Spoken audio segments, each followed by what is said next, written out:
नमस्कार, मेरा नाम बनजोत है।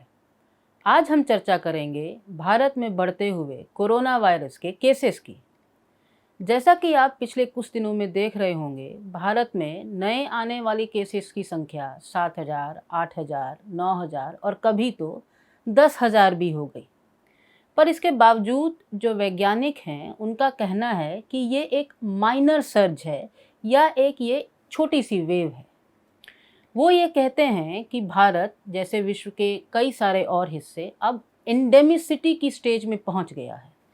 एंडेमिसिटी का मतलब है कि एक ऐसी स्टेज आ जाना किसी भी डिजीज़ में जब उसका फैलाव स्टेबल हो जाए और हमें लगभग पता चल जाए कि अब ये डिजीज़ कैसे बिहेव करेगी। जहाँ तक केसेस की बात है, जो कि रोज़ाना 5, 6, 7 हज़ार या 8,000 या 10,000 आ रहे हैं, वो तो हमारे सामने है। पर क्या केसेस पूरी पिक्चर बयान करते हैं? ऐसा नहीं है। जहाँ तक मौत के आंकड़ों का सवाल है, वो करीब 10, 15, 20 मौतें रोज़ाना हो रही हैं। कुल मिला के मौतों की संख्या में बहुत बड़ा उछाल नहीं देखा गया है। पर इन 15, 20 या 25 होने वाली मौतों में एक जो महत्वपूर्ण जानकारी नहीं है, वह ये कि ये मौतें जो हो रही हैं, वो आखिर कौन से लोग हैं जो कि मौत का शिकार हो रहे हैं। पैंडेमिक ने 3 सालों में हमें ये सिखाया कि इस वायरस से ज़्यादातर जिन लोगों की मौत हुई, या तो वो इम्यूनो कॉम्प्रोमाइज्ड थे। इम्यूनो कॉम्प्रोमाइज्ड का मतलब है कि ऐसे लोग जिनको पहले से कोई लॉन्ग टर्म एक इन्फेक्शियस डिजीज़ है और जिसकी वजह से उनका इम्यून सिस्टम ऑलरेडी बहुत कमज़ोर है।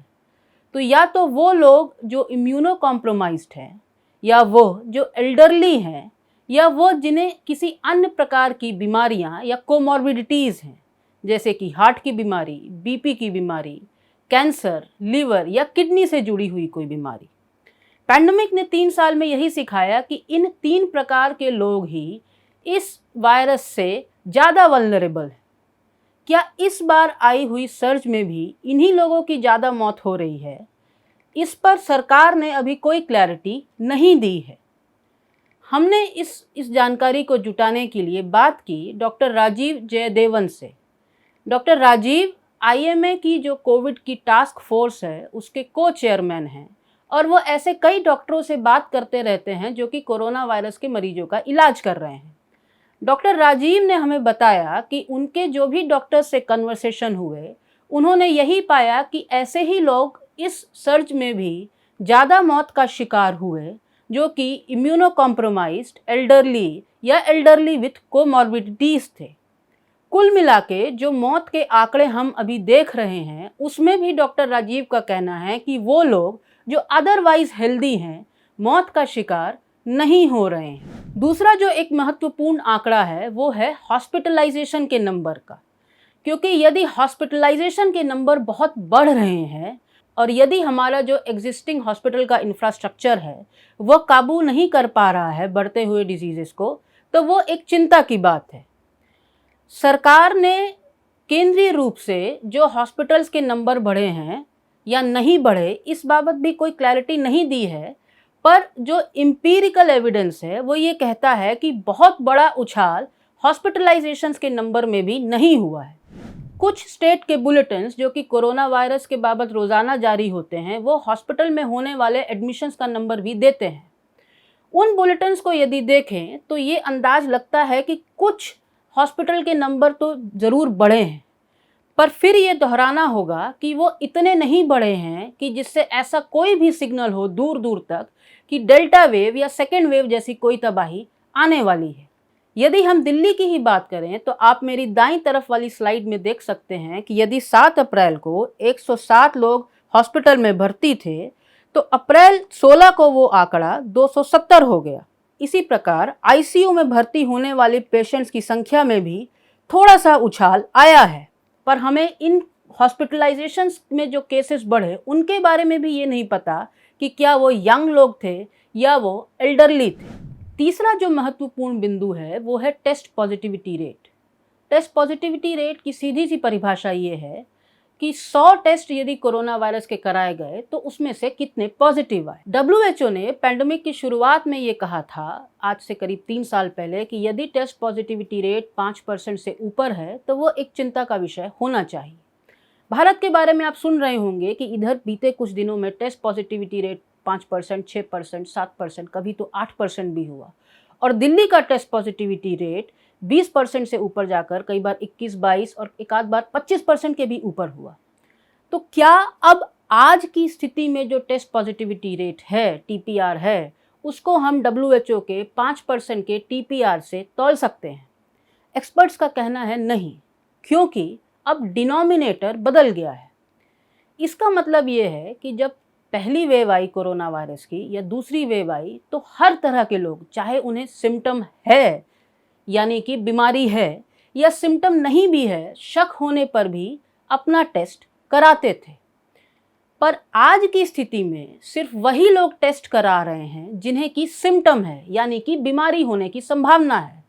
तो यदि उस 100 टेस्ट की बास्केट में से सिर्फ वैसे ही लोग टेस्ट कराएंगे जिन्हें की सिम्टम है या बीमारी होने की संभावना है, बनिस्बत उसके कि वैसे भी लोग जो पहले टेस्ट कराते थे जिन्हें बीमारी होने की संभावना नहीं थी, तो स्वाभाविक है कि इस बार टेस्ट पॉजिटिविटी रेट में उछाल देखने को मिलेगा ही, क्योंकि सिर्फ वैसे ही लोग टेस्ट करा रहे हैं जिन्हें की सिम्टम है या बीमारी होने की संभावना है।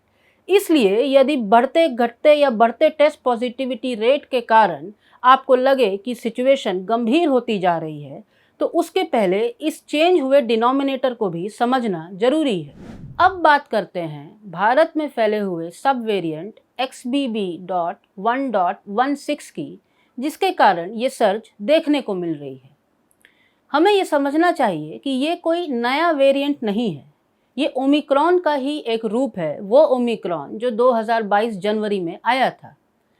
ओमिक्रॉन ही म्यूटेट करते करते अब तक 600 से अधिक रूप ले चुका है और XBB.1.16 उसी का एक रूप है। WHO का कहना है कि अभी तक हुई स्टडीज ये कहती हैं कि XBB.1.16 डिजीज सीवियरिटी को नहीं बढ़ाता है। इसका मतलब इसके कारण गंभीर बीमारी होने का खतरा बहुत कम है। पर हाँ, ये पैथोजेनिसिटी को जरूर बढ़ाता है। पैथोजेनिसिटी का मतलब है कि XBB.1.6 की ज़्यादा से ज़्यादा लोगों को बीमार करने की टेंडेंसी ज़्यादा है, भले वो बीमारी माइल्ड हो और बहुत सीवियर ना हो।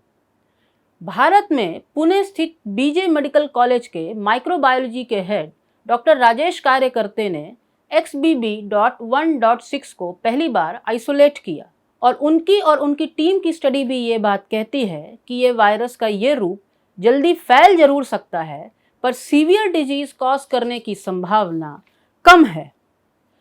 अब आखिर ओमिक्रॉन के इतने रूप हुए कैसे? भारत के परिदृश्य में ही देखें तो XBB.1.16 जो है वो एक रिकॉम्बिनेंट रूप है।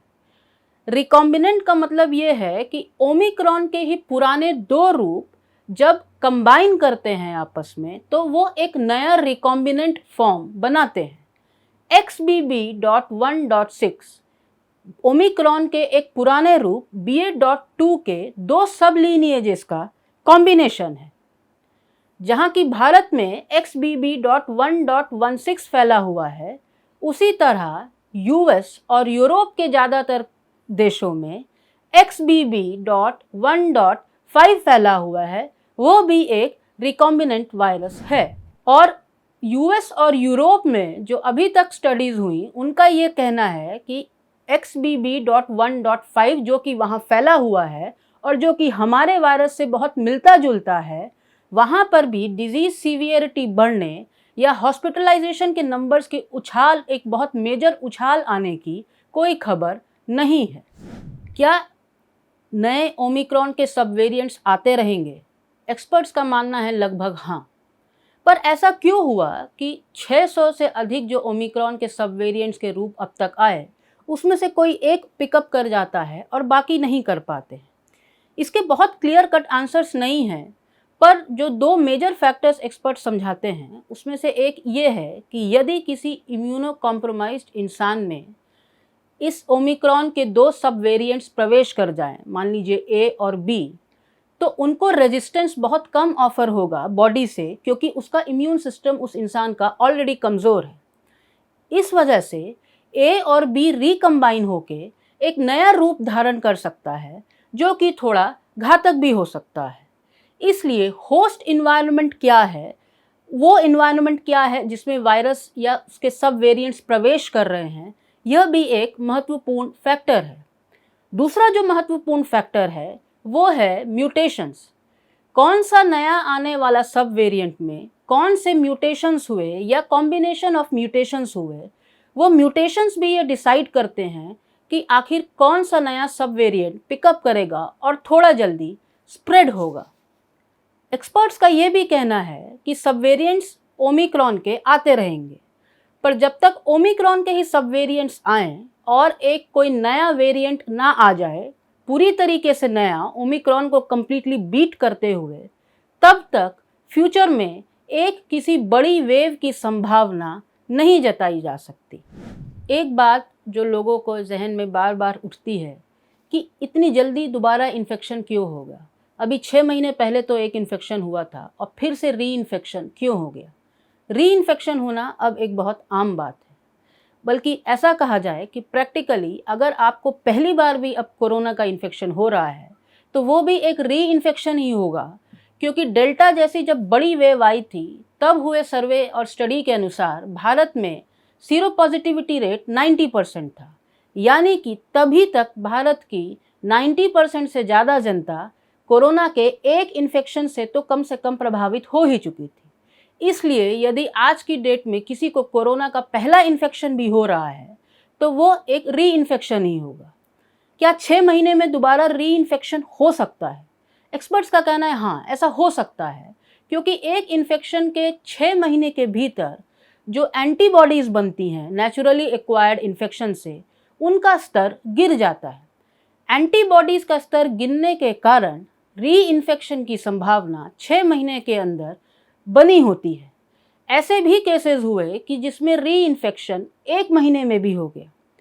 पर री इन्फेक्शन का मतलब ये नहीं है कि आपको नेसेसरली कोई सीवियर डिजीज़ होगा, बल्कि होता ये है कि यदि एक पहला इन्फेक्शन आपको हो चुका है तो उसके कारण एक्वायर्ड इम्यूनिटी जो है और वैक्सीन एक्वायर्ड इम्यूनिटी जो है, इसका कॉम्बिनेशन मिलके आपको दूसरी बार होने वाले री इन्फेक्शन में किसी प्रकार की सीवियर डिजीज से बचा ले लेता।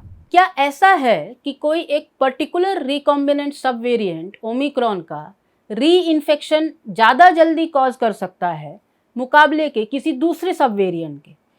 इसके बाबत अभी कोई जानकारी उपलब्ध नहीं है, पर री इन्फेक्शन से एक चीज़ का खतरा जरूर बढ़ सकता है, खासकर यदि आपको इन्फेक्शन बहुत जल्दी हो रहा है, वो है लॉन्ग कोविड। लॉन्ग कोविड ढेर सारी डिजीज़ेस का एक स्पेक्ट्रम है, जिसमें फटीग यानी कि थकावट एक आम सी लगने वाली कंडीशन से लेकर हार्ट अटैक जैसी गंभीर बीमारी भी शामिल है। इसका मतलब ये नहीं है कि हर इंसान जिसको कि कोविड का इन्फेक्शन या री इन्फेक्शन हो रहा है वह लॉन्ग कोविड की किसी गंभीर बीमारी से ग्रसित होगा, पर लॉन्ग कोविड आज एक सच्चाई है। भारत में लॉन्ग कोविड से कितने लोग जूझ रहे हैं, उसका प्रेवलेंस क्या है, इस बाबत कोई स्टडी आज तक नहीं की गई। पर जो विश्व के दूसरे देशों में स्टडी हुई, जैसे ब्रिटेन में होने वाली एक स्टडी ने बताया कि करीब 20 से 22% लोग लॉन्ग कोविड की एक किसी बीमारी से जूझ रहे हैं। यदि ये आंकड़े भारत के लिए आसपास भी ठीक बैठें तो भारत का केस लोड इतना हाई था, इतने ज़्यादा केसेस हुए कोविड के, कि लॉन्ग कोविड से इसका मतलब भारत का एक बड़ा तबका जूझ रहा है। हर इंसान को लॉन्ग कोविड होगा या हर इंसान को लॉन्ग कोविड से कोई गंभीर बीमारी होगी, ऐसा ज़रूरी नहीं है। लॉन्ग कोविड में किसको क्या बीमारी होगी ये इस बात पर भी निर्भर करता है कि उस इंसान का जनरल हेल्थ प्रोफाइल क्या है। यदि इन बातों को सुनकर आपको तनाव हो रहा हो तो तनाव मत लीजिए, क्योंकि अब इस वायरस से होने वाली कॉम्प्लिकेशंस को रोकने के लिए और कॉम्प्लिकेशन से जूझने के लिए भी हमारे पास पर्याप्त टूल्स हैं। वैज्ञानिकों ने भी अभी ऐसी कोई भविष्यवाणी नहीं की है कि भविष्य के गर्त में हमारे लिए कोविड का कोई बहुत बुरा रूप रखा है। उन्हें नहीं पता कि आगे आने वाले दिनों में क्या होगा। हो सकता है कि इसी तरह ओमिक्रॉन के सब वेरिएंट्स के आने के कारण डिजीज कंटिन्यूअसली एंडेमिक बनी रहे या कोई नया सब वेरिएंट आ जाए। पर इन सारी परिस्थितियों में जो एक बात नहीं बदलती वो है उन ट्राइड और टेस्टेड टूल्स को अपनाना जो कि हमें वायरस के एक्सपोजर से बचा सकते हैं। पहला, अपने घर और अपने ऑफिसेस को सफिशिएंट रूप से वेंटिलेटेड रखना। दूसरा, वैक्सीन की 2 डोजेस ले लेना।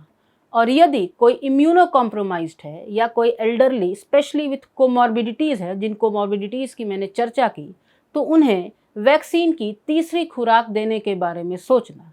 और तीसरा और सबसे महत्वपूर्ण और सबसे आसान उपाय, यदि आप क्राउडेड स्पेसेस में हैं तो मास्क का उपयोग करना। इन्हीं सारी जानकारियों को जुटाते हुए हमने एक विस्तृत रिपोर्ट द वायर वेबसाइट पे अंग्रेजी में प्रकाशित की। उसका लिंक आपको कमेंट बॉक्स में दिया जा रहा है। नमस्कार।